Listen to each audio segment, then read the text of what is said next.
الحمدللہ رب العالمین والصلاة والسلام علی رسولہ الکریم وبعد۔ سورۃ النساء آیت نمبر 29۔ اعوذ باللہ من الشیطان الرجیم، بسم اللہ الرحمن الرحیم۔ یا ایہا الذین آمنوا لا تأکلوا اموالکم بینکم بالباطل الا ان تکون تجارۃ عن تراض منکم۔ اے وہ لوگو جو ایمان لائے ہو، اپنے مال آپس میں باطل طریقے سے نہ کھاؤ۔ کمائی کے جتنے بھی ناجائز طریقے ہیں وہ سب کے سب باطل میں آتے ہیں۔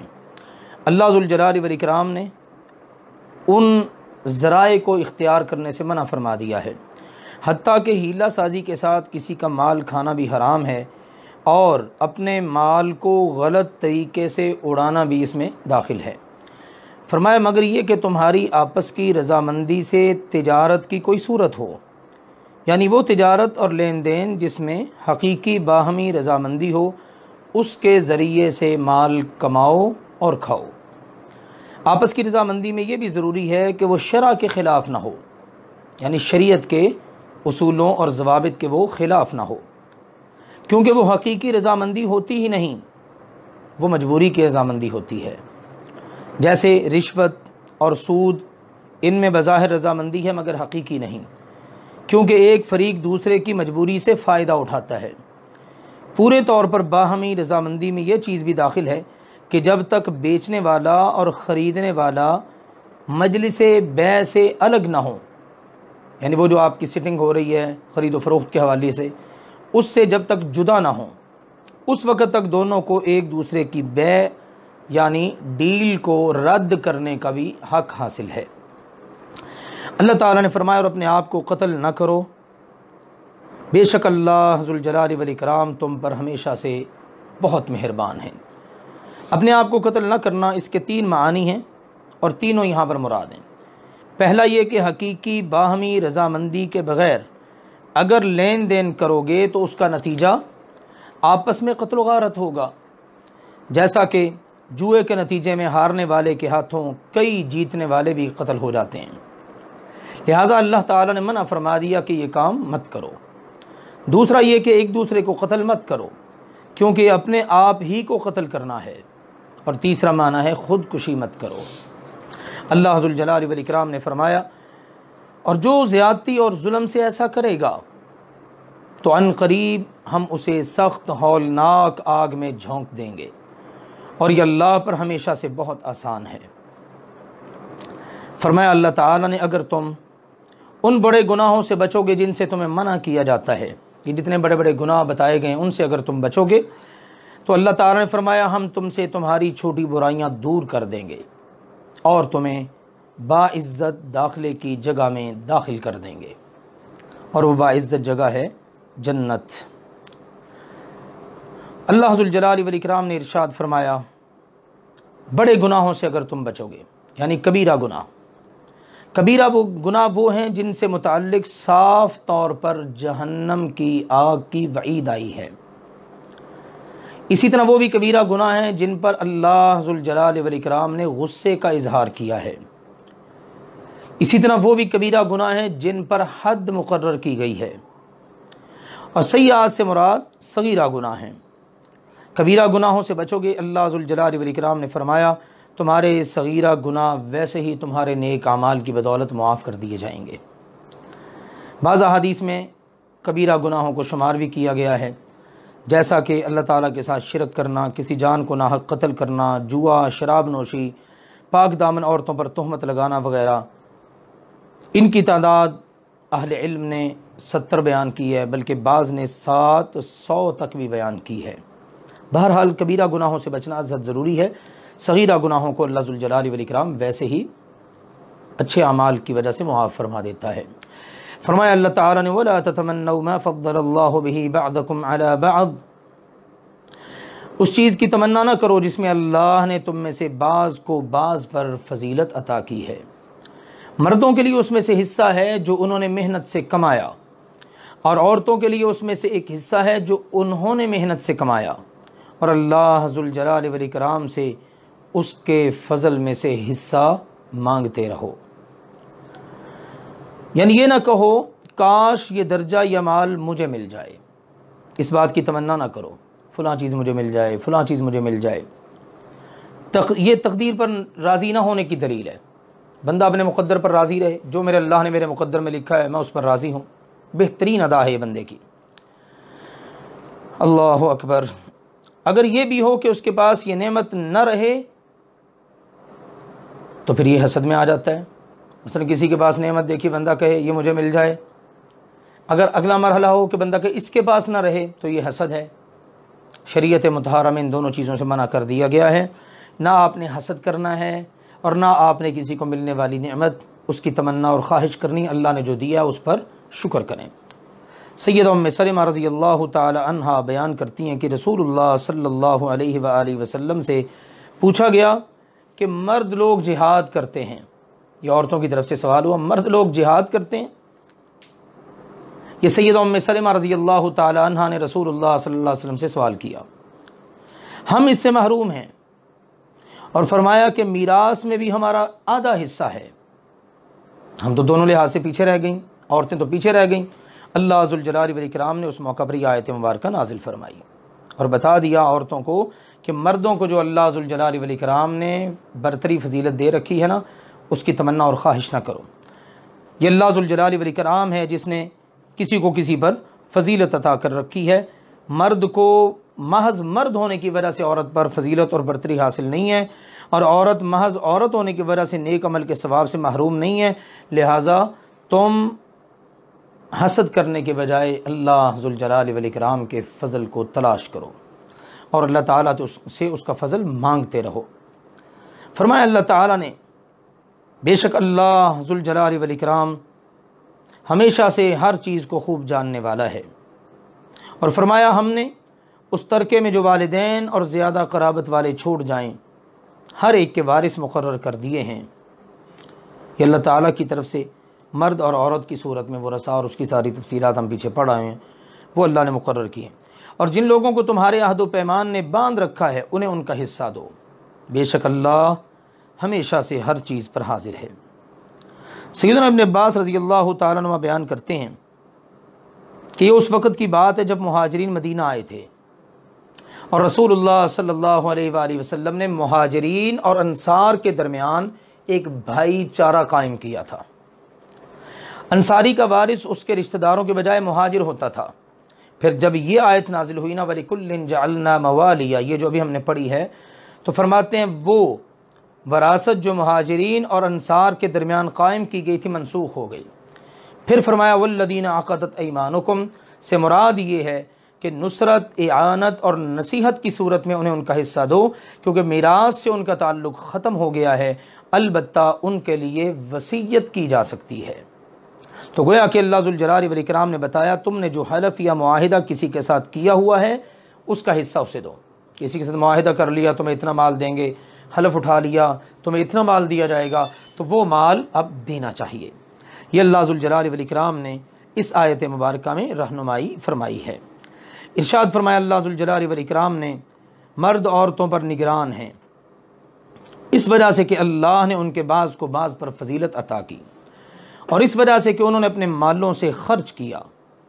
اللہ ذوالجلال والاکرام نے مردوں کی عورتوں کے اوپر برتری اس کو اور اس کے اسباب کو یہاں بیان فرمایا ہے۔ مرد چونکہ گھر کا قوام ہے، نگران ہے، عورت اس کے ماتحتی میں ہوتی ہے۔ یہ دو وجوہات ہیں، ایک تو یہ کہ مرد کو طبی طور پر اللہ تعالیٰ نے امتیاز دیا ہے اور اس لحاظ سے وہ منتظم بنتا ہے، اور دوسرا یہ کہ گھر کے سارے اخراجات بیوی کے نفقہ سمیت وہ مرد کے ذمے ہوتے ہیں۔ اس بنا پر گھر کا نگران بننے کا حق اللہ ذوالجلال والاکرام نے مرد کو عطا کیا ہے، عورت کو نہیں۔ ایک گھر کی سربراہ عورت نہیں بن سکتی تو پورے ملک کی سربراہ عورت کیسے بن سکتی ہے؟ یہ بڑی قابل غور بات ہے۔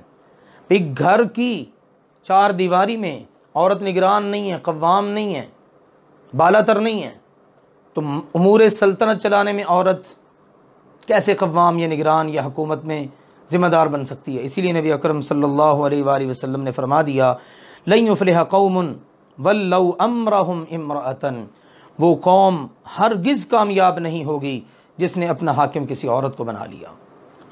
اللہ ذوالجلال والاکرام نے ارشاد فرمایا پس نیک عورتیں فرما بردار ہیں۔ نبی اکرم صلی اللہ علیہ وسلم کا فرمان ہے بہترین بیوی وہ ہے جسے اگر تم دیکھو تو تمہیں خوش کر دے، اگر تم اسے کسی بات کا حکم دو تو وہ تمہاری اطاعت کرے، اور جب تم گھر میں نہ ہو تو تمہارے پیچھے وہ تمہارے مال کی اور اپنے نفس کی حفاظت کرے۔ پھر رسول اللہ صلی اللہ علیہ وسلم نے یہی آیت مبارکہ تلاوت فرمائی۔ اس سے اندازہ ہوتا ہے ایک مثالی اور بہترین بیوی کی کیا اچھی صفات ہیں جو رسول اللہ صلی اللہ علیہ وسلم نے بیان فرمائی ہیں۔ ارشاد فرمایا اللہ تعالیٰ نے پس نیک عورتیں فرما بردار ہیں، غیر حاضری میں حفاظت کرنے والی ہیں، اس لیے کہ اللہ نے انہیں محفوظ رکھا، اور وہ عورتیں جن کی نافرمانی سے تم ڈرتے ہو سو انہیں نصیحت کرو اور بستروں میں ان سے الگ ہو جاؤ اور انہیں مارو۔ اللہ ذوالجلال والاکرام نے مردوں کو عورتوں کے ساتھ حسن معاشرت کا حکم دیا اور ان کے حقوق محفوظ کر دیے، اور اس کے بدلے میں وہ اپنے شوہروں کی غیر موجودگی میں ان کے مال اور عزت و آبرو کی حفاظت کرتی ہیں۔ اس لحاظ سے اللہ ذوالجلال والاکرام نے مرد کو اس کی حدود بتا دیں، عورت کو اس کی حدود بتا دیں۔ اب اس کے بعد ذکر کیا عورت کے نشوز کا، وہ عورت جس کی نافرمانی کا تمہیں ڈر ہو۔ نشوز کا معنی ہے خامد سے بغض رکھنا اور اس کی اطاعت سے اپنے آپ کو بالا تر سمجھنا، مجھے کیا ضرورت ہے میں اپنے شوہر کی فرما برداری کرتی پھروں، اس انداز کی، اس کو کہا جاتا ہے نشوز۔ عورت پر مرد کا بہت بڑا حق ہے۔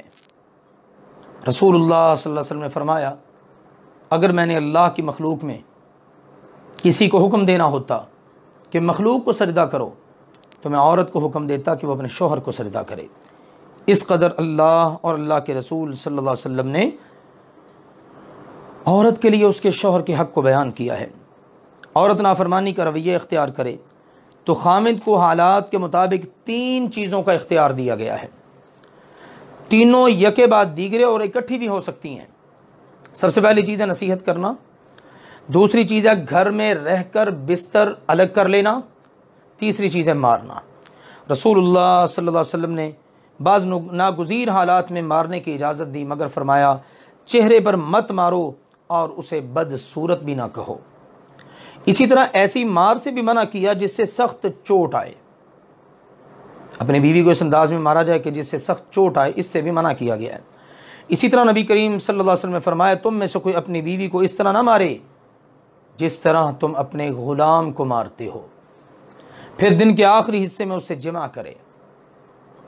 یہ عجیب صورتحال ہے، دن کے اندر اس پر ظلم ڈھائے اور پھر اس کے بعد اپنی جنسی خواہش کی اس کے ساتھ تکمیل کرے۔ اللہ کے نبی کریم صلی اللہ علیہ وسلم نے اس بات سے منع فرما دیا ہے کہ بیوی پر اس انداز سے ظلم کیا جائے۔ فرمایا پھر اگر وہ تمہاری فرما برداری کریں تو ان پر زیادتی کا کوئی راستہ تلاش نہ کرو۔ دیکھیے ایک گھرانے کو کس انداز کی تعلیمات دی جا رہی ہیں۔ اگر مرد بھی عورتیں بھی ان چیزوں کو مد نظر رکھیں تو گھر امن اور سکون کا گہوارہ بن سکتے ہیں۔ اللہ ذوالجلال والاکرام نے یہ جو بتایا کہ اگر وہ متی ہو جائیں تو پھر زیادتی نہ کرو، یعنی انہیں طلاق نہ دو یا تنگ کر کے خلا پر مجبور نہ کرو۔ بے شک اللہ ہمیشہ سے بہت بلند بہت بڑا ہے۔ وَإِنْ خِفْتُمْ شِقَاقَ بَيْنِهِمَا، یہ جو آیات مبارکہ ہیں یہ گھریلو امور کے حوالے سے انتہائی اہمیت کی حامل ہے۔ اگر مرد یہ سمجھیں کہ ہمیں اللہ تعالیٰ نے بالا تر رکھا ہے، ذمہ داری ساری گھر چلانے وغیرہ کی ہماری ہے، ہم نے وہ پوری کرنی ہے، عورتیں سمجھیں کہ ہمیں اللہ تعالیٰ نے مردوں کی ماتحتی میں دیا ہے، پھر وہ فرمانبرداری میں رہیں تو گھر بہترین انداز میں چل سکتا ہے۔ اگر کسی گھر میں یہ شکایت ہے کہ عورت نافرمانی کرتی ہے اور دیگر امور ہیں تو مردوں کے لیے تعلیمات ہیں، اگر وہ ان کو مد نظر رکھیں تو گھر کی اصلاح ہو سکتی ہے۔ اللہ تعالیٰ نے فرمایا اگر اس کے باوجود بھی دونوں کے درمیان مخالفت کا ڈر ہو، انبن رہے گی، پیچ اپ ہو ہی نہیں رہا، معاملات ٹھیک ہو ہی نہیں رہے، تو اللہ ذوالجلال والاکرام نے فرمایا ایک منصف مرد کے گھر والوں میں سے اور ایک منصف عورت کے گھر والوں میں سے مقرر کر لو، دونوں طرف سے ایک ایک اچھے مزاج کا سلجھا ہوا، معاملات کو الجھانے والا نہیں سلجھانے والا، دونوں طرف سے ایک ایک بندہ مقرر کر لو۔ اگر وہ دونوں اصلاح چاہیں گے تو اللہ سبحانہ و تعالی دونوں کے درمیان موافقت پیدا فرما دے گا۔ سبحان اللہ۔ پہلے اللہ ذوالجلال والاکرام نے عورت کی طرف سے نافرمانی کا ذکر کیا، اب اس کے بعد اللہ ذوالجلال والاکرام نے معاملات اگر زیادہ بگاڑ کی طرف جائیں تو کہا دونوں طرف سے ایک ایک منصف مقرر کر لو، اور اس طرح سے وہ پھر دونوں کے درمیان صلح کی کوشش کریں، آخری حد تک جائیں اور صلح کرانے کی کوشش کریں۔ اگر وہ دونوں صلح کرنا چاہیں گے اور یہ دونوں کرانا چاہیں گے تو اللہ تعالیٰ کوئی نہ کوئی موافقت والی صورت نکال دے گا۔ بے شک اللہ تعالیٰ ہمیشہ سے سب کچھ جاننے والا، ہر چیز کی پوری طرح خبر رکھنے والا ہے۔ اور اللہ کی عبادت کرو، اس کے ساتھ کسی کو شریک نہ بناؤ، کسی بھی چیز کو شریک نہ بناؤ۔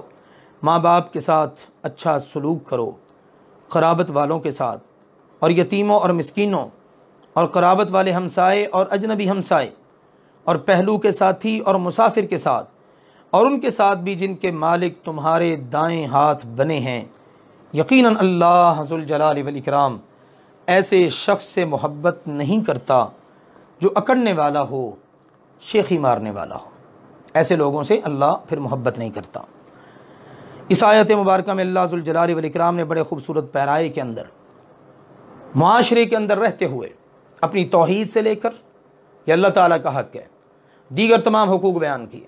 یاد رکھیے سب سے بڑا حق انسان پر اللہ تعالیٰ کا ہے، اور اللہ تعالیٰ کا حق یہ ہے، نبی اکرم صلی اللہ علیہ وسلم نے فرمایا ان یعبدوہ ولا یشرکوا بہ شیئا، بندے صرف اللہ کی عبادت کریں، اس کے ساتھ کسی کو شریک نہ بنائیں۔ یہ حقوق پر مشتمل بڑی جامع آیت مبارکہ ہے۔ سب سے پہلے اللہ کا حق ذکر کیا ہے کہ اللہ تعالیٰ سبحانہ و تعالیٰ اس کے ساتھ کسی بھی چیز کو شریک نہ بناؤ، اکیلے اللہ کی عبادت کرو۔ شاہ عبد القادر رحمہ اللہ تعالیٰ بیان کرتے ہیں سب سے پہلے حق اللہ تعالیٰ کا ہے، پھر ماں باپ کا، اور پھر ان سب کا جن کا بعد میں ذکر ہوا ہے درجہ بدرجہ۔ رسول اللہ صلی اللہ علیہ وسلم نے ذکر کیا ہے قرابت والوں کا، اور اسی طرح جن کو آپ نے صدقہ دینا ہے۔ آپ نے فرمایا مسکین پر صدقہ صرف صدقہ ہے، کسی بھی اجنبی آدمی مسکین کو آپ صدقہ کرتے ہیں نا تو وہ صرف صدقہ ہے، لیکن فرمایا رشتہ دار پر صدقہ صدقہ بھی ہے اور صلہ رحمی بھی، اللہ ڈبل اجر دیتا ہے قریبی رشتہ دار کو صدقہ دینے کا، سبحان اللہ۔ اور اسی طرح رسول اللہ صلی اللہ علیہ وسلم نے یتیموں اور مسکینوں کے ذکر میں فرمایا میں اور یتیم کی کفالت کرنے والا جنت میں یوں ہوں گے جیسے یہ دو انگلیاں ہیں، شہادت والی انگلی اور یہ والی انگلی جیسے ساتھ ساتھ ہے نا ملی ہوئی، اس طرح یتیم کی کفالت کرنے والا قیامت کے دن اللہ کے نبی صلی اللہ علیہ وسلم کے ساتھ اس طرح ہوگا، اور جنت میں اس طرح ہوں گے۔ اسی طرح سے قرابت والے ہمسائے سے مراد رشتہ دار ہمسایہ ہے، اور اجنبی ہمسائے سے مراد غیر رشتہ دار ہمسایہ ہے، عام ہمسایہ جس کے ساتھ رشتہ داری نہیں ہے۔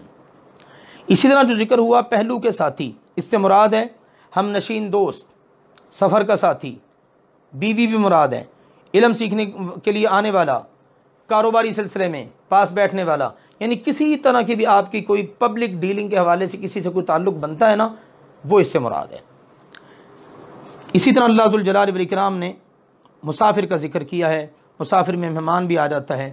اسی طرح غلام و لونڈیوں کا ذکر آ گیا ہے، وہ ملکیت میں ہوتے ہیں، ملازم ہو گئے، اور اسی طرح سے ماتحتی کے اندر جتنے بھی لوگ آ جاتے ہیں وہ سارے کے سارے اس کے اندر شمار ہوتے ہیں۔ رسول اللہ صلی اللہ علیہ وآلہ وسلم نے فرمایا آدمی کو اتنا ہی گناہ کافی ہے کہ وہ جن لوگوں کی خوراک کا مالک ہے ان کی خوراک روک لے۔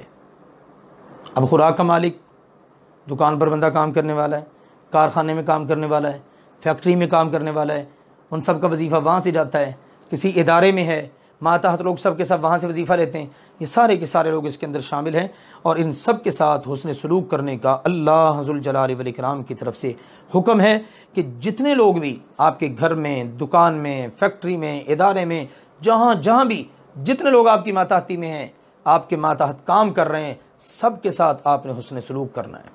اندازہ کر لیجئے ماں باپ سے سلسلہ شروع ہوا، اور اس سے پہلے اللہ ذوالجلال والاکرام خالق، اس کا حق ذکر ہوا، چلتے چلتے چلتے کہاں تک اللہ تعالیٰ نے حقوق بڑے خوبصورت پیرائے میں ارشاد فرما دیے۔ اور ساتھ میں اللہ ذوالجلال والاکرام نے پھر جو غلط عادات ہیں انسان کی کہ جن کی وجہ سے انسان دوسروں کے حق سلب کر لیتا ہے، چھین لیتا ہے، غصب کر لیتا ہے، ادا نہیں کرتا، اللہ تعالیٰ نے ان غلط صفات کا تذکرہ کر کے پہلے بتا دیا ایسی صفات کے حامل لوگوں سے پھر اللہ محبت نہیں کرتا۔ فرمایا اللہ تعالیٰ نے وہ لوگ جو بخل کرتے ہیں اور لوگوں کو بخل کا حکم دیتے ہیں اور اسے چھپاتے ہیں جو اللہ نے انہیں اپنے فضل سے دیا ہے، اور اللہ نے فرمایا ہم نے کافروں کے لیے رسوا کرنے والا عذاب تیار کر رکھا ہے۔ بخیلوں کی مذمت کی گئی ہے۔ بخل کرنے والا شخص، اللہ کے نبی صلی اللہ علیہ وسلم نے فرمایا جن 3 آدمیوں کو سب سے پہلے جہنم میں ڈالا جائے گا نا، ان میں سے ایک ریاکار سخی ہوگا۔ اللہ اکبر!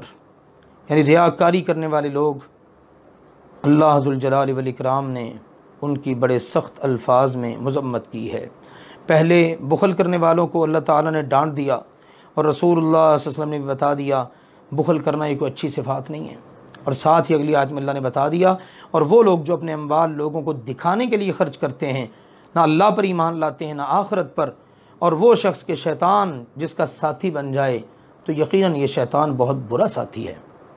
تو یہاں پر ریاکار بخیلوں کی بھی مذمت آ گئی، ٹھیک ہے، ریاکار سخی کی مذمت آ گئی۔ ایک طرف بخیل کی مذمت ہے پہلے، پھر اس کے بعد ایسا شخص ہے جو ہے تو سخی لیکن ریاکاری کے لیے سخاوت کرتا ہے۔ اللہ ذوالجلال والاکرام نے دونوں کی مذمت فرما دی۔ گویا کہ ان آیات سے معلوم ہو گیا نہ بخیلی کرنا اللہ کے یہاں قابل جو ہے نا وہ پسندیدہ عمل ہے، اللہ کی رضا کا عمل ہے، اور نہ ہی ریاکاری کرتے ہوئے سخاوت کرنا اللہ کے یہاں پسندیدہ عمل ہے۔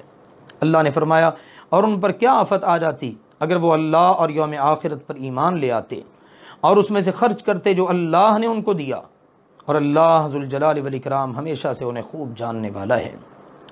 بے شک اللہ تعالیٰ ایک ذرے کے برابر بھی ظلم نہیں کرتا، اور اگر ایک نیکی ہوگی تو اس سے اللہ کئی گنا بڑھا چڑھا کر عطا کرے گا، اور اپنے پاس سے اللہ ذوالجلال والاکرام بہت بڑا اجر عطا فرمائے گا۔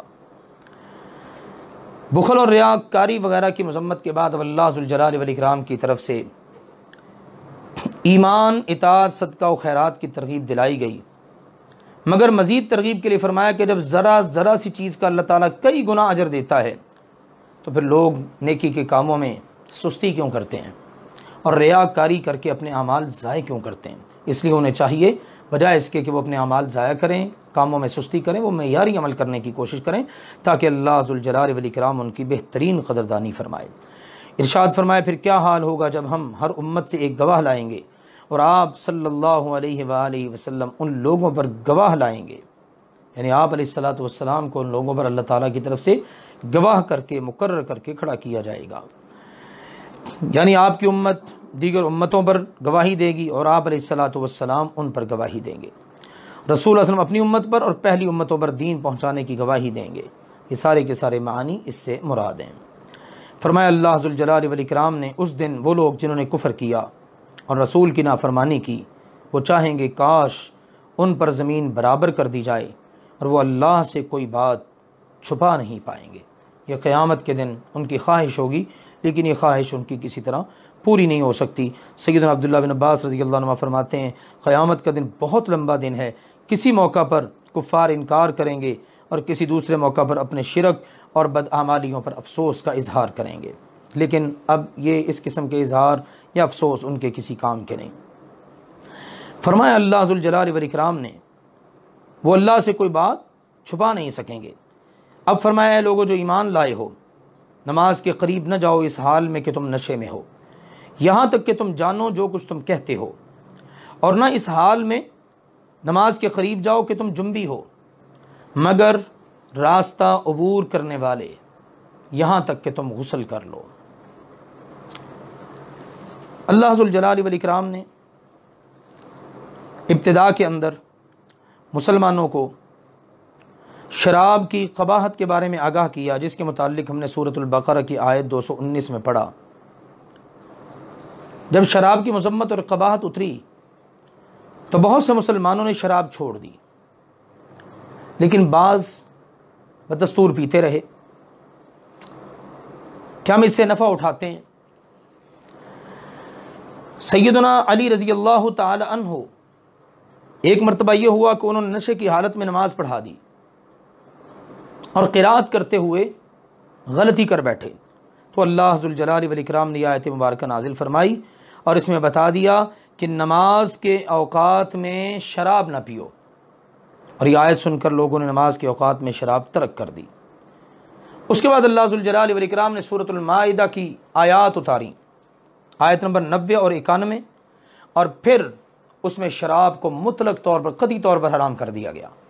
اس سے پتہ چلا صحابہ کرام ایمان والے مقدس نفوس سیدنا علی رضی اللہ تعالیٰ عنہ کے عمل پر ہی آیت مبارکہ اتری، تو وہ بھی ایمان والوں میں سر فہرست شامل ہیں۔ اللہ ذوالجلال والاکرام نے فرمایا جب تم نشے کی حالت میں ہو تو نماز کے قریب نہ جاؤ، اور جنابت کی حالت میں بھی نماز کے قریب نہ جاؤ مگر یہ کہ راستہ عبور کرنے والے ہو۔ نماز سے مراد مسجد بھی ہے، سجدہ گاہ، وہاں سے اگر گزر ہو تو گزر کر بندہ نکل جائے فوری طور پر رکے بغیر تو اس کی رخصت اور اجازت مل گئی۔ غسل کرنے تک نماز نہ پڑھنے کی اللہ تعالیٰ نے تلقین فرمایا، غسل کر لو پھر نماز بھی پڑھو، پھر مسجد میں بھی آؤ ٹھہرو۔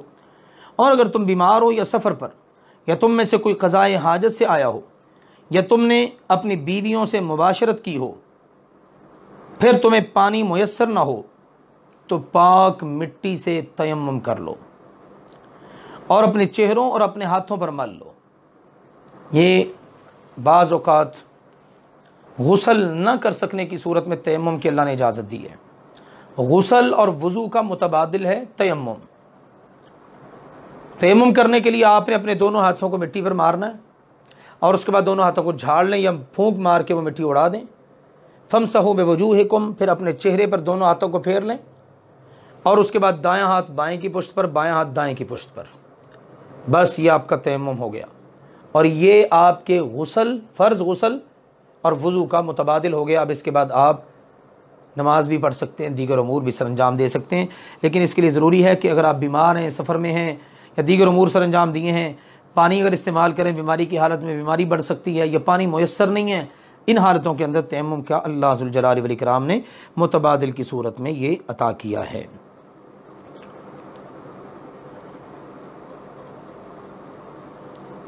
سیدنا عمار بن یاسر رضی اللہ تعالیٰ عنہ کو احتلام ہوا تو انہوں نے زمین پر اپنے آپ کو لوٹ پوٹ کرنا شروع کر دیا کہ چونکہ مجھے غسل کی حاجت ہے، غسل مجھ پر فرض ہے۔ جب رسول اللہ صلی اللہ علیہ وسلم کو اس بات کی اطلاع ملی تو آپ نے فرمایا تمہیں اتنا ہی کافی تھا۔ تو پھر آپ علیہ الصلوۃ والسلام نے کیا کیا، اپنے ہاتھوں کو زمین پر مارا، پھر ان میں پھونک مار کر جو مٹی وغیرہ گر تھی اڑا دی، پھر انہیں اپنے چہرے پر اور دونوں ہتھیلیوں پر مل لیا اور کہہ دیا بس تمہیں اتنا ہی کافی تھا۔ اللہ ذوالجلال والاکرام نے مزید ارشاد فرمایا بے شک اللہ ہمیشہ سے بہت معاف کرنے والا، بے حد بخشنے والا ہے۔ کیا آپ نے ان لوگوں کو نہیں دیکھا جنہیں کتاب کا ایک حصہ دیا گیا، وہ گمراہی کو خریدتے ہیں اور چاہتے ہیں کہ تم راستے سے بھٹک جاؤ، اور اللہ ذوالجلال والاکرام تمہارے دشمنوں کو زیادہ جاننے والا ہے، اور اللہ ذوالجلال والاکرام کافی ہے دوست ہونے کے لحاظ سے، اور اللہ تعالیٰ بہت کافی ہے مددگار ہونے کے لحاظ سے۔ اس سے پہلے کی آیات میں اللہ ذوالجلال والاکرام نے مسلمانوں کو تعلیمات ارشاد فرمائیں، ہدایات دیں، اور اس کے بعد اب دوبارہ اس سورہ مبارکہ کے اندر اللہ تعالیٰ نے یہود و نصارہ کے تذکرے شروع کیے ہیں کہ ان کے اندر کیا کیا خباثتیں اور قباحتیں پائی جاتی تھیں۔ یہود کو تیمم میں بھی مسلمانوں سے حسد تھا، بات بات پر حسد کرتے، مسلمانوں کو ایک چیز کیوں مل گئی، یہ چیز کیوں مل گئی، اب وضو کرنا ہے، غسل کرنا ہے، اللہ نے متبادل دے دیا تیمم، انہوں نے اس سے بھی حسد کرنا شروع کر دیا۔ تو اللہ ذوالجلال والاکرام نے اب آگے کی جو باتیں ارشاد فرمائی ہیں ان کی اللہ تعالیٰ نے جو خباثتیں تھیں ان سے اللہ نے پردے اٹھائے، تورات کے اندر تحریف کرنا اور اسی طرح سے دیگر سارے کے سارے کام وہ اللہ ذوالجلال والاکرام نے آگے والی آیات میں ارشاد فرمائے۔ فرمایا اللہ ذوالجلال والاکرام نے، اور اللہ ذوالجلال والاکرام تمہارے دشمنوں کو خوب جاننے والا ہے، اور اللہ ذوالجلال والاکرام دوست ہونے کے لحاظ سے بھی کافی ہے اور مددگار ہونے کے لحاظ سے بھی اللہ کافی ہے۔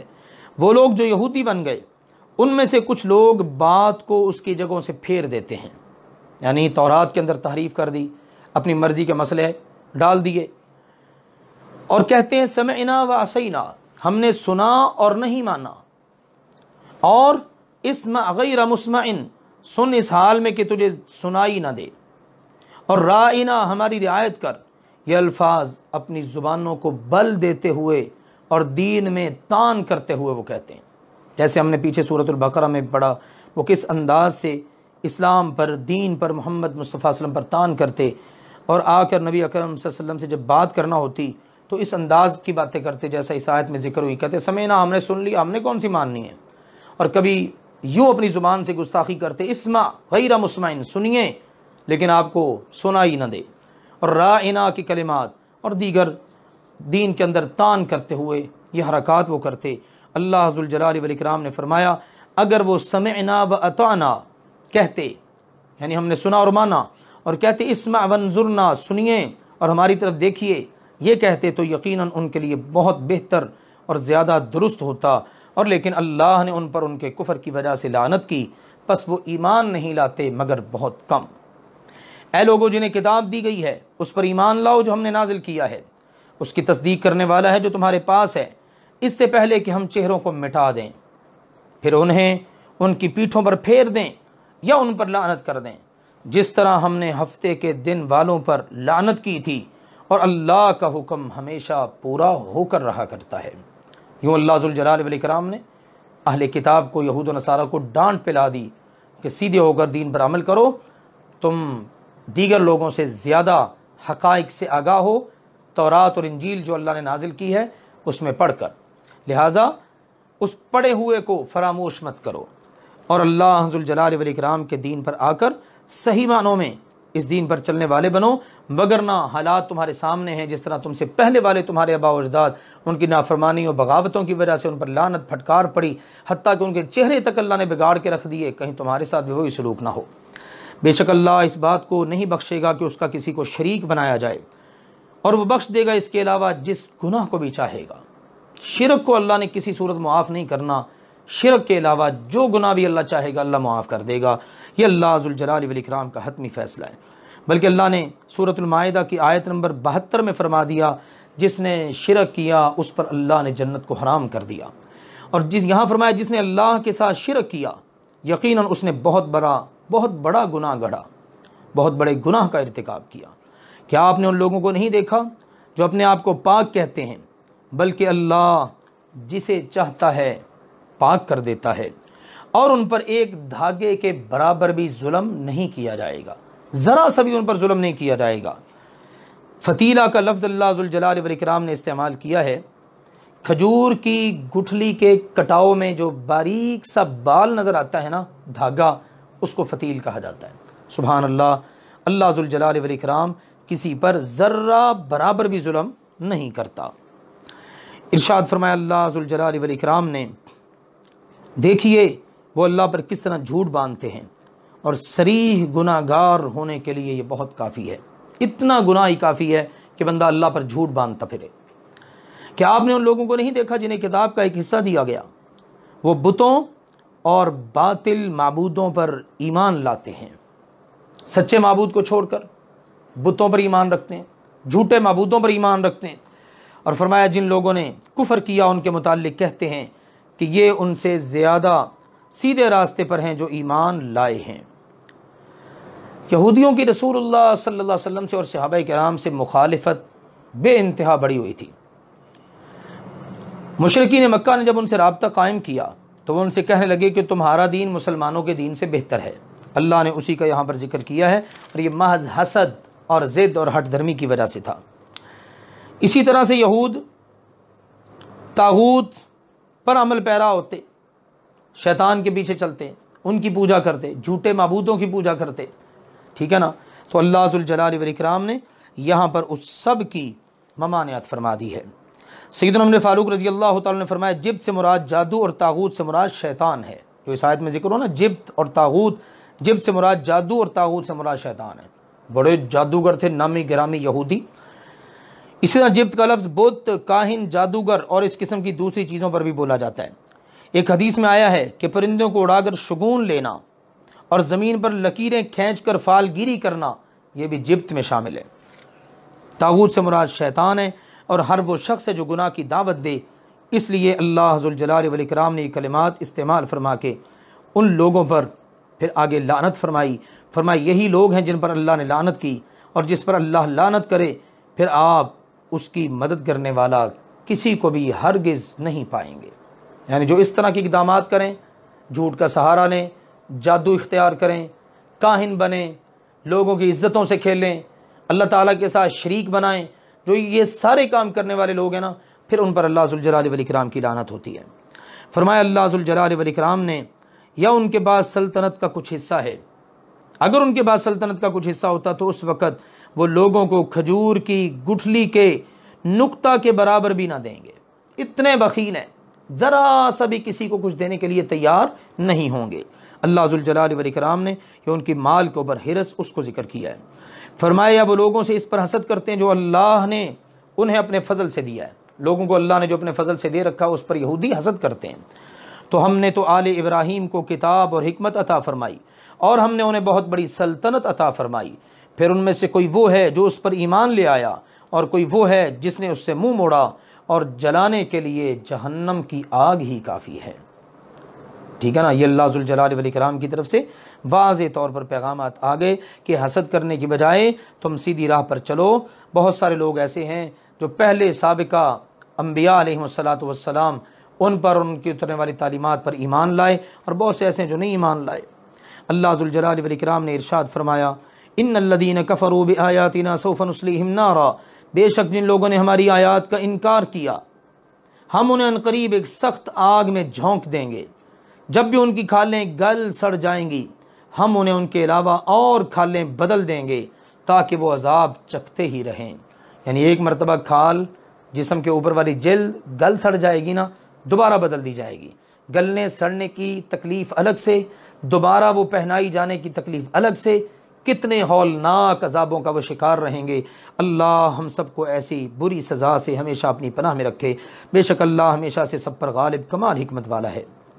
اور جو لوگ ایمان لائے اور انہوں نے نیک اعمال کیے ہم انہیں عنقریب ایسے باغوں میں داخل کریں گے جن کے نیچے نہریں بہتی ہیں، ہمیشہ ان میں رہنے والے ہیں، ہمیشہ ان کے لیے ان میں نہایت پاک صاف بیویاں ہوں گی، اور ہم انہیں بہت گھنے سایوں میں داخل کریں گے۔ بے شک اللہ تمہیں حکم دیتا ہے کہ تم امانتیں ان کے حقداروں کو ادا کر دو، اور جب لوگوں کے درمیان فیصلہ کرو تو انصاف سے فیصلہ کرو، یقیناً اللہ ذوالجلال والاکرام تمہیں یہ بہت ہی اچھی نصیحت فرماتا ہے۔ اللہ ذوالجلال والاکرام نے ایمان والوں کا بھی تذکرہ کیا۔ ایمان لا کر نیک عمل کرنا یہ ازحد ضروری ہے، ایمان اور نیک عمل لازم و ملزوم، اس کے بدلے میں جنت ملے گی۔ پھر اس کے بعد معاشرتی مسائل کا پھر سے ذکر شروع کیا ہے، اس میں سر فہرست امانتوں کی ان کے حقداروں کو ادائیگی، یہ معاشرے کا بڑا ہی اہمیت کا حامل معاملہ ہے۔ اسی طرح سے لوگوں کے درمیان جب فیصلہ کرو تو بالکل انصاف کے ساتھ، عدل اور امانت، خیانت سے دور رہو، نا انصافی ظلم سے دور رہو۔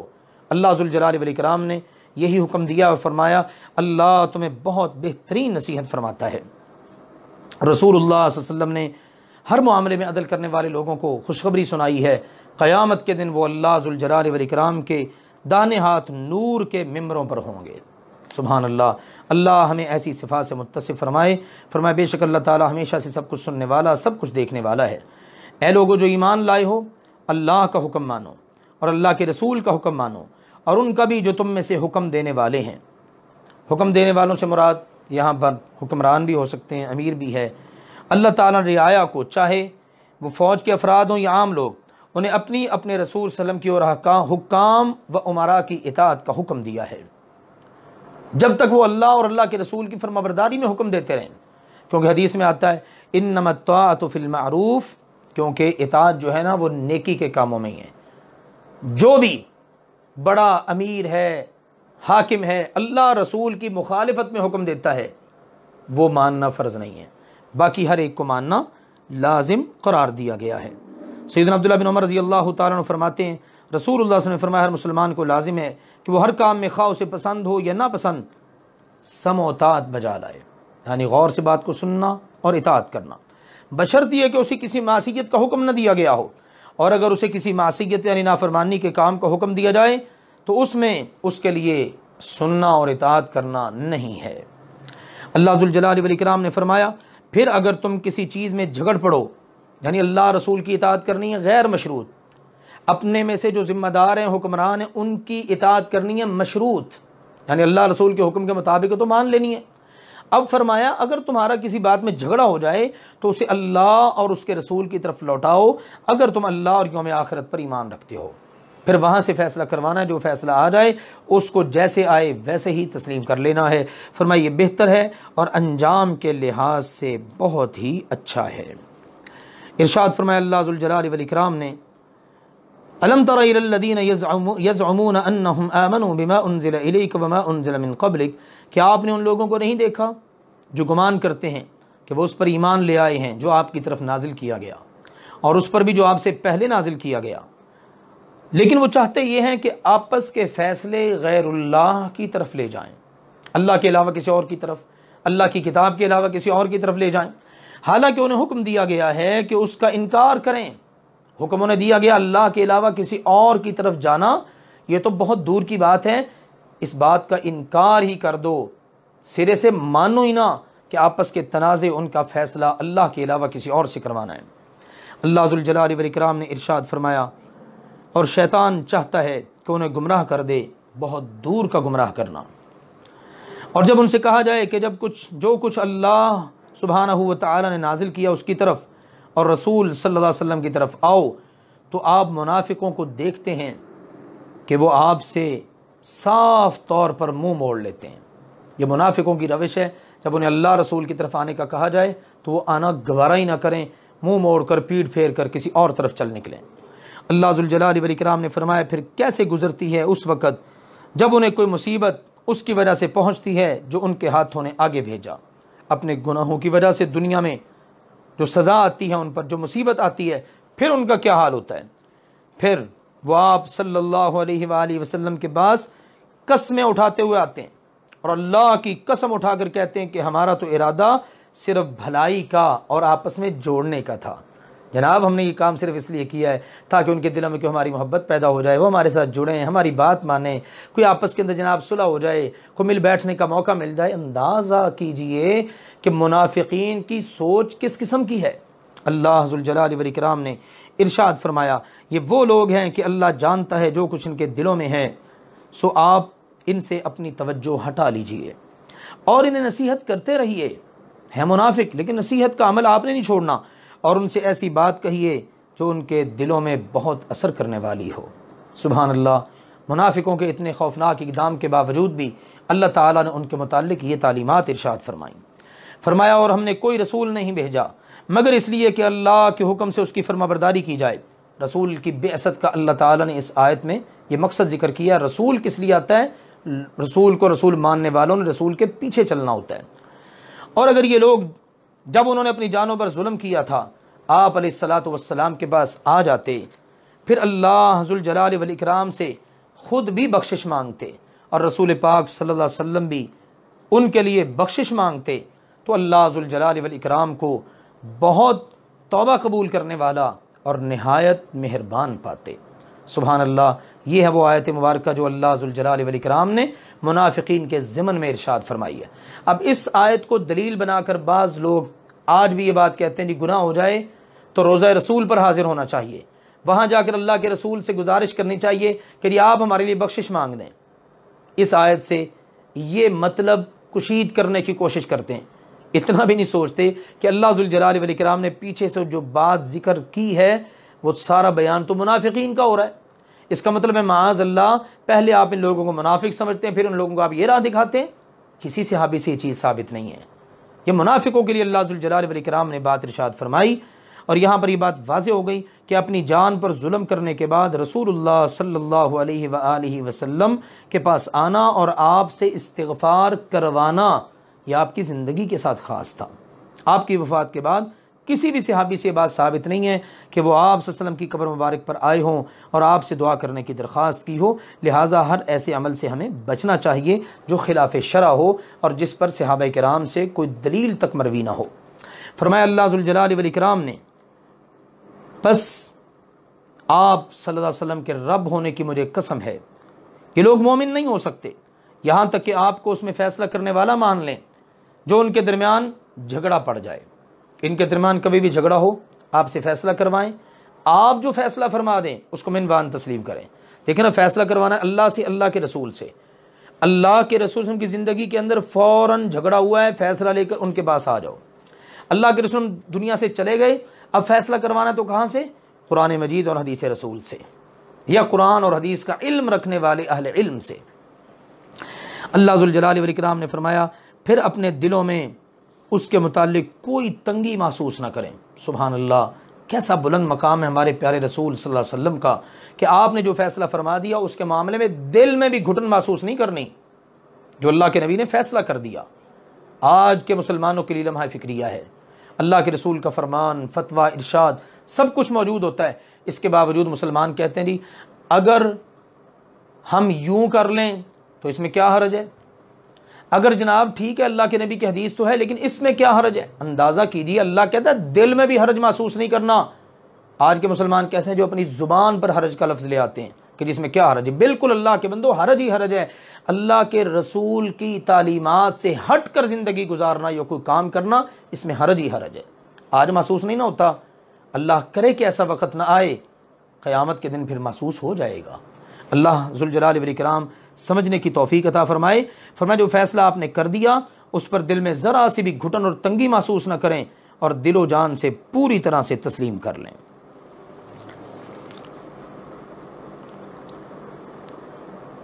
رسول اللہ صلی اللہ علیہ وآلہ وسلم اور صحابہ کرام کے اصرار کے باوجود منافقین کی بڑی بڑی گستاخیاں، ان پر انہیں قتل کرنے کا حکم نہیں دیا گیا، اجازت نہیں دی گئی۔ اب یہ آیت مبارکہ اتری، سیدنا عبداللہ بن زبیر رضی اللہ عنہما وہ راوی ہیں کہ زبیر رضی اللہ عنہ ان کے والد اور ایک انصاری کے درمیان حرہ کی نالیوں میں جھگڑا ہو گیا۔ مقام حرہ، اس کی نالیوں کے بارے میں جھگڑا ہو گیا۔ زبیر رضی اللہ تعالیٰ کی زمین اوپر کی جانب تھی جہاں سے پانی آتا تھا۔ رسول اللہ صلی اللہ علیہ وسلم نے زبیر رضی اللہ عنہ سے انصاری کے حق میں رعایت کی سفارش کی اور فرمایا اپنے باغ کو پانی دے کر اپنے پڑوسی کے لیے چھوڑ دو۔ پہلے سیدنا زبیر رضی اللہ عنہ کی زمین آتی ہے اوپر والے ایریے میں، پانی اوپر سے آ رہا ہے اور آگے انصاری کی زمین ہے۔ اب حق کس کا بنتا ہے؟ سیدنا زبیر رضی اللہ عنہ کا۔ نبی اکرم صلی اللہ علیہ وسلم نے سفارش کر دی زبیر اپنی زمین کو پانی دے کر اپنے بھائی اپنے پڑوسی کے لیے پانی چھوڑ دو۔ اس پر انصاری نے یہ کہہ دیا یہ اس لیے کہ زبیر آپ کے پھوپھی زاد بھائی ہیں نا، اس لیے آپ ان کے حق میں فیصلہ دے رہے ہیں۔ اللہ ذوالجلال والاکرام نے اس موقع پر یہ آیت مبارکہ نازل فرمائی اور اللہ کے نبی صلی اللہ علیہ وسلم کو اس انصاری صحابی کی اس بات کی بڑی تکلیف محسوس ہوئی۔ زبیر رضی اللہ تعالیٰ فرماتے ہیں کہ میرا خیال ہے کہ یہ آیت مبارکہ اس واقعہ کے متعلق نازل ہوئی ہے۔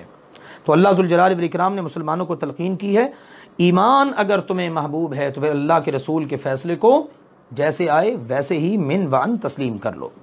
اور فرمایا اللہ تعالیٰ نے اگر ہم ان پر فرض کر دیتے کہ اپنے آپ کو قتل کرو یا اپنے گھروں سے نکل جاؤ، وہ ایسا نہ کرتے مگر ان میں سے چند ایک لوگ، بہت تھوڑے لوگ، اور اگر وہ واقعی اس پر عمل کرتے جو انہیں نصیحت کی جاتی ہے تو یہ ان کے لیے بہتر اور زیادہ ثابت قدم رکھنے والا ہوتا۔ اللہ اور اللہ کے رسول کا جو حکم آ جائے اس کو تسلیم کر لیا جائے تو یہ بندے کے حق میں بہت بہتر ہوتا ہے۔ اور فرمایا اس وقت جب یہ مان لیتے ہم یقیناً انہیں اپنے پاس سے بہت بڑا اجر دیتے اور یقیناً ہم انہیں سیدھے راستے پر چلاتے۔ ان تین آیات کا تعلق بھی منافقین سے ہے۔ ان میں انہیں اخلاص اور ترک نفاق کی ترغیب دی گئی ہے کہ اللہ ذوالجلال والاکرام نے ان کو کوئی بڑے بڑے کام کرنے کا نہیں کہا، چھوٹے چھوٹے کام کرنے کا کہا ہے، وہ یہ بھی نہیں کرتے۔ اگر وہ یہ بھی کر لینا تو اللہ ذوالجلال والاکرام ان پر اپنا کرم فرمانے والا ہے۔ ارشاد فرمایا اللہ ذوالجلال والاکرام نے وَمَن يُطِعِ اللَّهَ وَالرَّسُولَ، اور جو اللہ اور رسول صلی اللہ علیہ وسلم کی فرما برداری کرے تو یہ ان لوگوں کے ساتھ ہوں گے جن پر اللہ نے انعام کیا، نبیوں اور صدیقوں اور شہداء اور صالحین میں سے، اور یہ لوگ بہت ہی اچھے ساتھی ہیں۔ یہی اللہ کی طرف سے فضل ہے اور اللہ سبحانہ و تعالی بہت کافی ہے، سب کچھ جاننے والا۔ صحابہ کرام رضوان اللہ علیہم اجمعین کو رسول اللہ صلی اللہ علیہ وسلم کے ساتھ رہنے کا شوق بہت زیادہ تھا، دنیا میں بھی اور آخرت میں بھی، اور اس بات کے بہت زیادہ شوقین تھے کہ اللہ ذوالجلال والاکرام جنت میں بھی آپ کا ساتھ نصیب فرما دے۔ تو اللہ ذوالجلال والاکرام نے یہاں پر یہ بات واضح کر دی ہے کہ جو اللہ کے رسول صلی اللہ علیہ وسلم سے سچی محبت کرتا ہے اور آپ کی اطاعت و فرما برداری کرتا ہے، اللہ ذوالجلال والاکرام ان خوش نصیبوں کو جنتوں میں بھی اپنے نبیوں، صدیقوں، شہداء اور صالحین کا ساتھی بنا دے گا۔ نبی تو بالکل واضح ہے، صدیق سے مراد جو بہت سچا ہو، کبھی جھوٹ نہ بولے اور جس کا عمل قول کی تصدیق کرے نبی کے بعد صدیق کا درجہ آتا ہے۔ شہداء یہ شہید کی جمع، اس سے مراد وہ لوگ ہیں جنہوں نے اللہ کے راستے میں جان قربان کر دی۔ صالحین سے مراد وہ لوگ ہیں جو ہر طرح عقیدہ اور عمل کے اعتبار سے صالح اور درست رہے اور ہر قسم کے فساد سے محفوظ رہے۔ تو یہ عظیم المرتبت لوگ ہیں، اگر قیامت کے دن جنتوں میں ان کا ساتھ نصیب ہو جائے تو کیا ہی بات ہے۔ اللہ ذوالجلال والاکرام ہمیں ہر ایسا اچھا عمل کرنے کی توفیق عطا فرمائے جس کی بدولت ہمیں ان عظیم المرتبت ہستیوں کا ساتھ نصیب ہو۔ سورۃ النساء انتہائی اہمیت کے حامل موضوعات پر مشتمل ہے، اسی لیے قدر تفصیل کے ساتھ اس کا ذکر ہو رہا ہے۔ انشاءاللہ العزیز اس کا بقیہ حصہ ہم اگلی مجلس میں عرض کریں گے۔ اللہ ذوالجلال والاکرام ہم سب کو قرآن و سنت کی تعلیمات کے مطابق چلنے اور انہی کے مطابق زندگی گزارنے کی توفیق عطا فرمائے۔ وآخر دعوانا ان الحمد للہ رب العالمین۔